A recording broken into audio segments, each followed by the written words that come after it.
Good morning, students. Now we start the chapter life process. So, what is life process?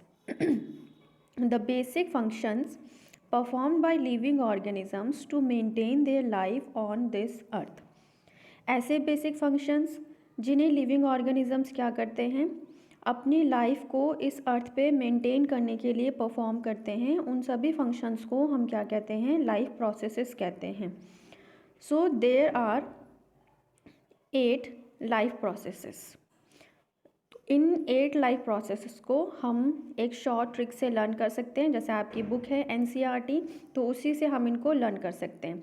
तो ये life processes हैं NCERTGM. NCERT GM.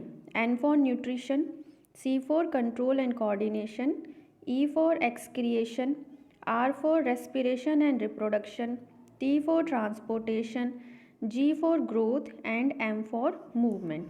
So these are 8 life processes. We know that energy is needed for the life process. हमें पता है कि जितने भी ये 8 लाइफ प्रोसेसेस हैं, इनको परफॉर्म करने के लिए एनर्जी की नीड होती है. और ये एनर्जी हमें कहाँ से मिलेगी? फूड से. So food is a kind of fuel.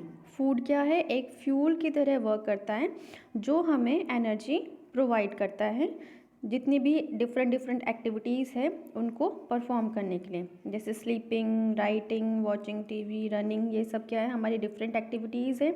तो इनको सबको परफॉर्म करने के लिए हमें किसकी नीड होती है? फूड की नीड होती है. So now we start our first life process, nutrition. So what is nutrition? Uptake and utilization of food by an organism. किसी भी ऑर्गेनिज्म के थ्रू फूड को अपटेक करना और उसका यूटिलाइजेशन करना क्या कहलाता है? न्यूट्रिशन कहलाता है. और ये जो फूड हम ईट करते हैं उसमें लार्ज अमाउंट में न्यूट्रिएंट्स प्रेजेंट होते हैं. So what are nutrients? Nutrients are the substances which an organism obtain from its surrounding.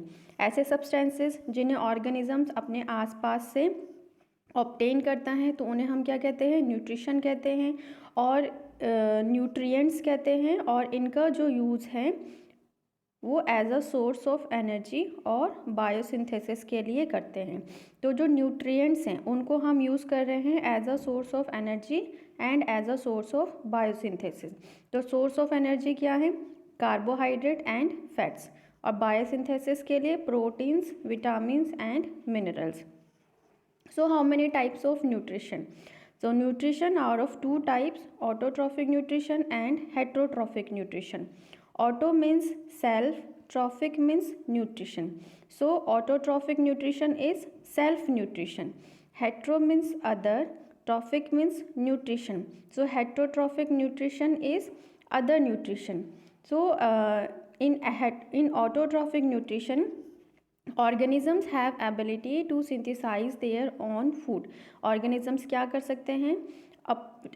खुद अपना फूड जो है वो प्रिपेयर कर सकते हैं. लेकिन हेटरोट्रॉफिक न्यूट्रिशन में क्या होता है कि जो ऑर्गेनिजम्स हैं वो अपना फूड जो है प्रिपेयर नहीं करते, बल्कि वो डिपेंड रहते हैं दूसरे ऑर्गेनिजम्स से अपने फूड के लिए. ऑटोट्रॉफिक न्यूट्रिशन में इनऑर्गेनिक सब्सटेंसेस जैसे कार्बन डाइऑक्साइड एंड वाटर, इनका क्या होता है? यूटिलाइजेशन होता है. लेकिन हेटरोट्रॉफिक न्यूट्रिशन में ऐसा जो है प्रोसेस वो नहीं होता है. ऑटोट्रॉफिक न्यूट्रिशन में जो कार्बन डाइऑक्साइड एंड जो वाटर है, इनऑर्गेनिक सब्सटेंसेस, वो कन्वर्ट होते हैं ऑर्गेनिक सब्सटेंसेस. यानी कि कार्बन डाइऑक्साइड एंड वाटर क्या करते हैं? फॉर्मेशन करते हैं ग्लूकोज का. लेकिन हेटरोट्रॉफिक न्यूट्रिशन में क्या होता है कि ये जो ऑर्गेनिजम्स होते हैं वो डिपेंड होते हैं प्रोड्यूसर्स पर अपने फूड के लिए. Producers means plants. So what are the examples of autotrophic nutrition? All green plants and some bacteria are the examples of autotrophic nutrition, and the examples of heterotrophic nutrition are all animals and non-green plants are the example of heterotrophic nutrition.